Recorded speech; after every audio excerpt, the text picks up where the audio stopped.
If your kid apologizes before they even finish their sentence, that's not politeness. That's programming. Kids don't wake up people pleasers. They become them when home quietly teaches one rule. Keep everyone happy or something bad happens. And here's the part parents never see coming. One tiny daily behavior, repeated, is all it takes to turn a confident kid into someone who says sorry for simply existing. Let's start with one almost every parent does without even noticing. Number 1, the conditional love you don't know you're showing. You think you love your kid unconditionally, and you do. But their brain doesn't judge your intentions, it judges your face. When they behave, your eyes soften, your voice warms, your whole body says yes. When they upset you, your tone tightens, your sighs get louder, your warmth flickers off like a faulty lamp. You're basically an emotional IKEA product.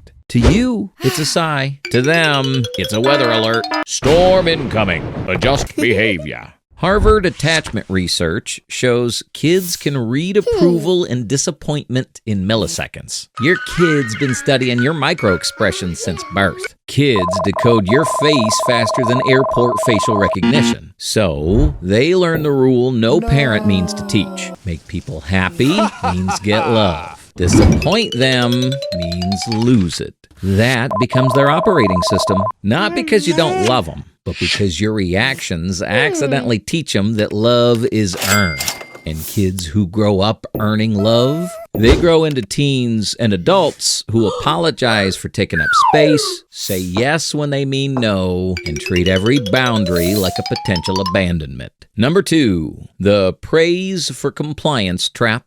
Good girl for sharing. Translation: thanks for abandoning your boundaries in public. You're basically giving out Oscars for best performance in not needing anything. It sounds like encouragement, but what you're actually praising is submission, not character. You're rewarding the absence of inconvenience, not the presence of integrity. And Stanford's research is brutal on this one. Kids praised for being easy grow into adults who can't self-advocate, set boundaries, or express real needs. Your good child who never complains becomes the adult who tolerates mistreatment. Your sweet kid who always shares becomes the adult who can't say no. Your easy kid becomes the adult everyone walks all over. Because every time you celebrate their silence, their self-sacrifice, their lack of needs, they learn the darkest rule of childhood.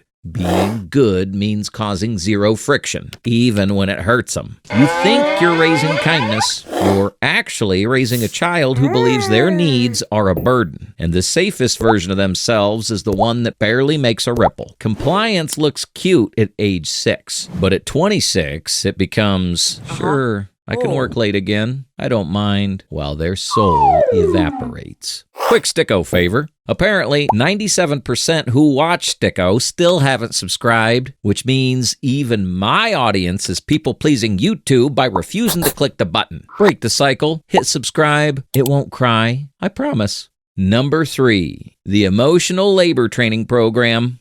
Don't upset your father. Be good for grandma. Make mommy happy. It sounds harmless, but every one of those phrases assigns your kid a job they should never have. Managing adult emotions. They're 9. They should be managing action figures, not preventing dad from having an emotional stock market crash. They can barely manage their own feelings, but now they're responsible for everyone else's too. MIT's developmental psychology research shows kids who grow up this way become hypervigilant, scanning rooms like tiny FBI profilers. Who's upset? Who's stressed? Who's about to combust? Watch them at dinner. Dad's tense. They turn on a cheerful performance. Mom's sad. They force a smile so she won't be. They stop being themselves and start being whatever keeps things from tipping over. Most parents didn't realize this shift until it already happened. And the next behavior cements it.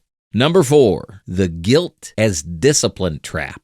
Look how sad you made your sister. You hurt mommy's feelings. Daddy's disappointed in you. You're not disciplining. You're emotionally Jedi mind tricking. Guilt doesn't teach right and wrong. It just turns your kid into the emotional janitor of the whole family. Columbia's behavioral psychology research shows guilt-based discipline creates adults who apologize reflexively. Not because they're sorry, but because they've been trained to prevent emotional waves at all costs. Your kid breaks a rule. Instead of learning hitting is wrong, they learn making people upset is wrong. So they grow into people who apologize for everything. Sorry, it's raining. Sorry, you're stressed. Sorry, I'm even part of this situation. They're not apologizing from remorse. They're apologizing from fear. Fear of disappointing, fear of upsetting, fear of taking up emotional space. But guilt is only half the story. The next behavior teaches kids that telling the truth itself is dangerous. Number 5, the Conflict Avoidance Academy. Your kid expresses a preference, and suddenly your whole face performs a Shakespeare tragedy. They say, I don't want that, and your eyebrows start doing the disappointment Olympics. They disagree, emotional temperature drops. They say, no, you look wounded. They express an opinion, the room goes tight. Welcome to the place where kids learn, my honesty destabilizes everything. They express a preference, and you look like they canceled Christmas. Kids are out here thinking one honest opinion might shut down the national grid. Yale's conflict research shows that when parents respond with withdrawal, disappointment, or emotional guilt, kids wire themselves for conflict avoidance, even when it destroys their well-being. Look at how fast the lessons download. Your kid, I don't want to hug Uncle Jim. You, that's rude. He'll be hurt. Translation, your comfort matters less than his feelings. Your kid, I don't think that's fair. You, after everything I do for you. Translation, disagreement equals betrayal. They learn conflict is dangerous, truth is risky, saying no equals emotional harm. Smoothness becomes safety. Fast forward 20 years, they stay in a toxic relationship because leaving would hurt someone. They tolerate workplace abuse because standing up feels life-threatening. They choose silence over safety every time because the first place they learned to shrink themselves was home. Number 6, the happiness policing problem. You should be grateful. Others have it worse. Don't be sad. Sounds harmless, but to a kid, it lands like you're not teaching gratitude. You're teaching emotional Photoshop. Only edited feelings allowed. You want gratitude. They want a biscuit. It's a mismatch. You're not teaching resilience. You're teaching emotional censorship. Northwestern research shows kids whose emotions get shut down don't become happier. They become performers. They learn to display whatever emotion keeps everyone else comfortable. Your kid's sad about something small. Small to you. Existential to them. Like the toast broke in half. To you, it's breakfast. To them, it's a Greek tragedy. You minimize it. They learn sadness is wrong. They're angry about unfairness. You tell them to be positive. They learn anger is bad. They're disappointed. You remind them others have less. They learn disappointment is ungrateful. So, what happens to these emotions? They don't disappear. They get stored away like contraband feelings. That's how you create an adult who laughs while they're hurting, apologizes for crying, says I'm fine during an emotional house fire, and hides every inconvenient feeling because they were trained to. When kids can only show acceptable emotions, they stop showing their real ones. And the next behavior? This is the one that creates people pleasers faster than anything else. Number 7, the approval addiction factory. Every decision your kid makes quietly runs through one filter. Will you approve? What to wear, what to eat,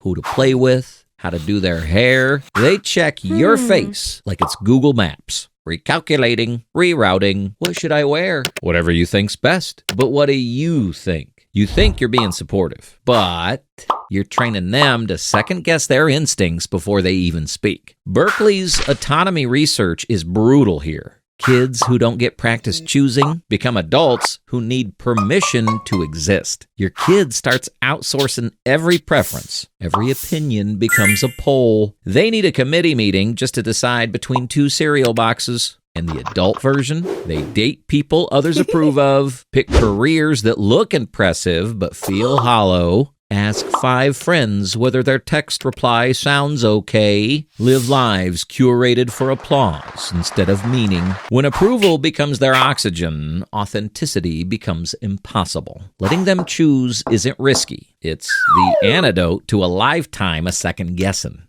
Number 8, the self-sacrifice glorification. Wow, you let your brother have the last piece. You're so good. Translation, your needs matter less. Disappear politely. Every time you praise them for not making a fuss, for giving up their turn, for always putting others first, you're not teaching kindness. You're teaching them their needs come last by default. Kids aren't dumb. They map the pattern fast. I get praise when I disappear. I get approval when I don't need anything. I get love when I make myself small. And here's the quiet tragedy. They stop asking. They stop expressing. They stop existing loudly. They don't disappear overnight. They fade, one invisible compromise at a time. Because somewhere along the line, they learn their worth rises every time they override themselves. Child version, I'll let them have it. It's fine, really. Teen version, it's okay, I don't want the last slice. Adult version, I don't need a raise or a boundary. I'll just work harder. Self-sacrifice looks adorable in childhood, but in adulthood, it turns into burnout, resentment, and relationships where they're the emotional pack mule for everyone around them. Kindness isn't disappearing. Kindness is choice, not obligation. Teach them they're allowed to matter too. The reset code.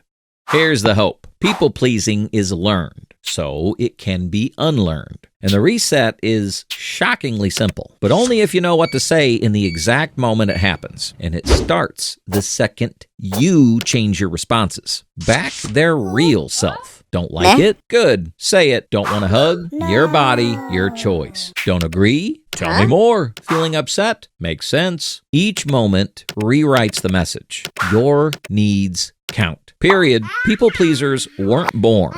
They were praised for being convenient. So stop rewarding quiet. Start rewarding honest. The world has enough adults who apologize for existing. Your kid needs to know my worth isn't negotiable, even when someone else is uncomfortable. Let them be inconvenient. Let them be bold. And let them finally live unedited. You're not raising a Disney sidekick. Give them permission to be the main character. Because one bold, honest child changes a whole family line. That's how you unteach people-pleasing.